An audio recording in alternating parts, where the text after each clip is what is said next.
नमस्कार मु प्रभा आपण मानंकु प्रभा किचन को बहुत बहुत स्वागत करुच्ची। आज आम एक सुंदर और टेस्टी रेसिपीटे बनाइबा जहाँ पनीर मसला कह जाए। आशा करुच्ची आज रेसिपीटी आपण मानंकु बहुत भल लागिवो। वीडियोटी भल लगी लाइक करी सांगसाथी मानक सहित शेयर करंतु।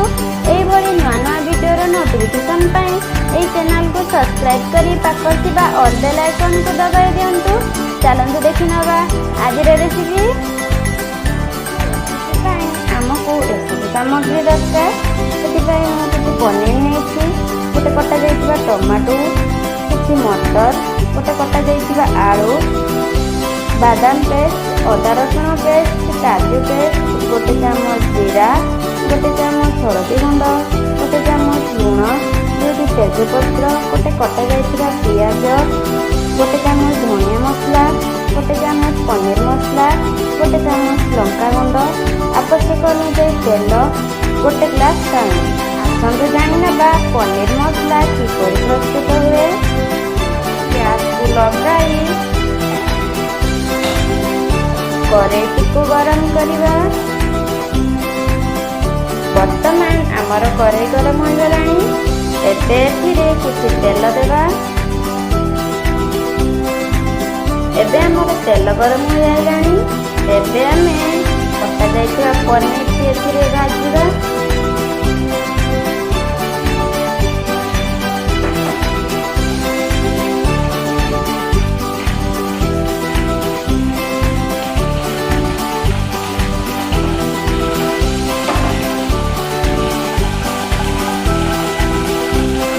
एबे आमे पनीर की भल भाव में भाजिबा।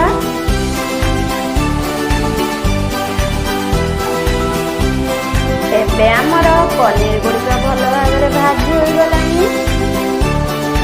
एबे आकु गोटे प्लेट को काढ़ी दबा।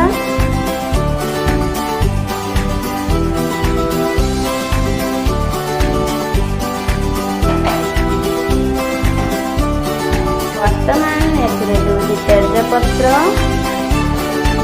जीरा, कटा होई रहिथिबा पियाज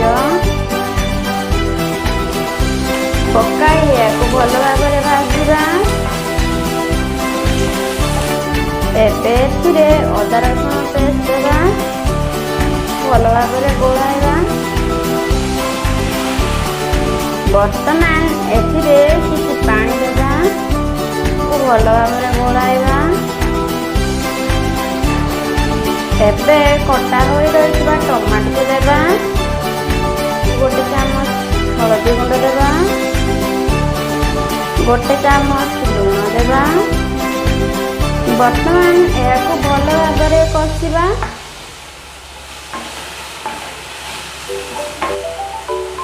एबे एथिरे गोटे चामच धनिया पाउडर देबा। याको एबे भल भाव में गोलाइबा। वर्तमान एथिरे मटर, कटा होई रहिथिबा आलू, याको भल भाव में कषिबा।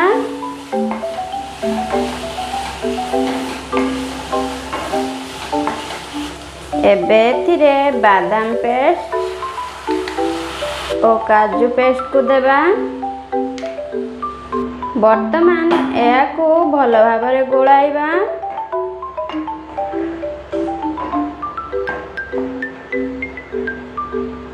गोटे चामच पनीर मसला देबा,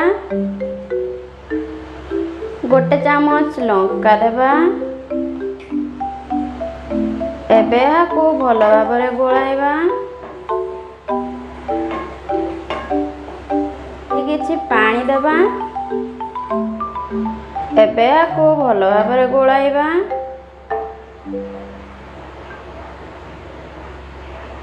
एबे एथिरे भजा होई रहिथिबा पनीर को देबा।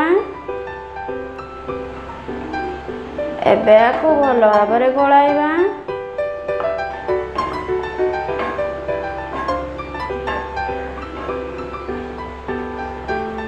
एबे याको 2 मिनिट जाए छाड़ी दबा। एबे हमर 2 मिनिट होई गलानी।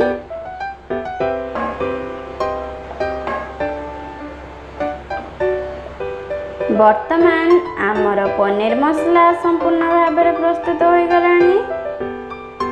ଏବେ ଏହାକୁ ଗୋଟେ ପ୍ଲେଟକୁ କାଢ଼ି ନେବା।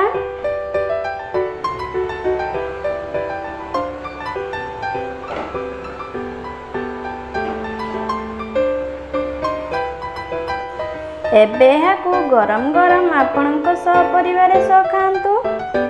ଆଜିର ରେସିପିଟି ଆପଣମାନଙ୍କୁ କିପରି ଲାଗିଲା କମେଣ୍ଟ କରି ନିଶ୍ଚିତ ଜଣାଇବେ। Okay, thank you.